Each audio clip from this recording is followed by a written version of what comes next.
Bondi issued a list of demands that basically proves this administration is holding the state of Minnesota hostage for no reason, other than, of course, they want to control Minnesota's voting rolls.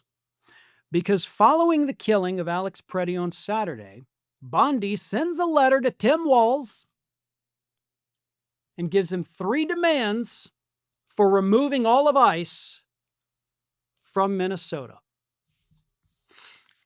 The list of 3 demands include that the Department of Justice be given the state's voter registration records, that the state repeal the sanctuary policies, and you have to share your records on Medicaid and food and nutrition service programs.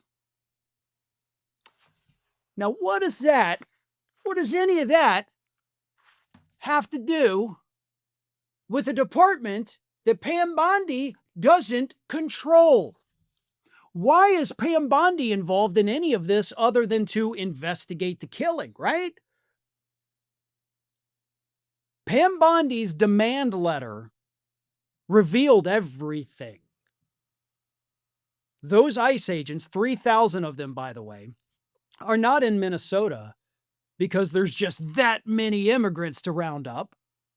They're there to cause terror. They are the domestic terrorists that this administration keeps telling us the protesters are. This is intimidation because Minnesota has something that this administration wants, the voter registration records, and they're not giving it to them.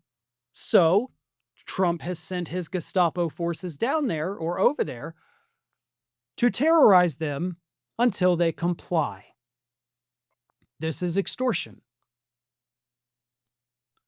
Every resident in Minnesota, according to Pam Bondi, is being held hostage by Pam Bondi. Not by Tim Walz, not by local officials, not by anybody else in the state, other than this force of ICE agents that are there to terrify you into submission and continue killing residents until we get what we want, which is your voter registration rolls, which in no way is related to anything that ICE does. Nor does Pam Bondi have authority over ICE. What the f*** is going on? And why is this, Pam Bondi's extortion letter, not the biggest narrative right now? Because this is the biggest story. She's admitting it. Kristi Noem, as the Secretary of the Department of Homeland Security, she is the one that actually has authority to pull those agents in and put those agents, or pull them out and put them in. Not Pam Bondi. Like, those are not intertwined government agencies. The only thing Pam Bondi should have said on Saturday to Tim Walz is nothing. That's it. Don't open your bleach blonde mouth. Shut the hell up, because this isn't your avenue. And I think Tim Walz, of course, had a great response, telling her, you need to go back and worry about the fact that you haven't released the Epstein files, because let's not forget either, worth reminding since we're talking about Bondi, Bondi is currently in violation of a federal law. She's the one that is, breaking a law makes you a criminal. Granted, she hasn't been convicted, but she's like on the cusp of officially being a criminal.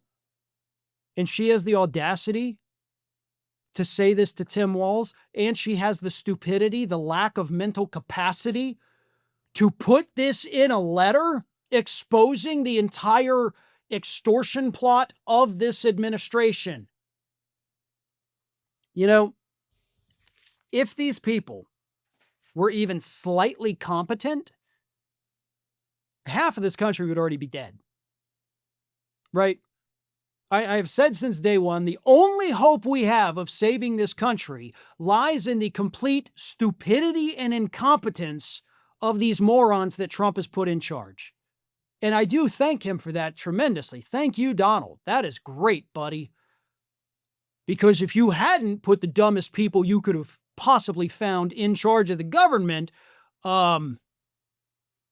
we would all be living in your camps at the moment because y'all would have been able to succeed in all the horrible things you've tried to do. But thankfully, you're very dumb. You pick people that are even dumber than you so that you can feel smart. And we're left with people like Pam Bondi who, kind of give up the game because she just don't know no better. Thanks for watching, and if you are not already subscribed to the channel, please do so, and do not forget to like and comment and share widely among your friends.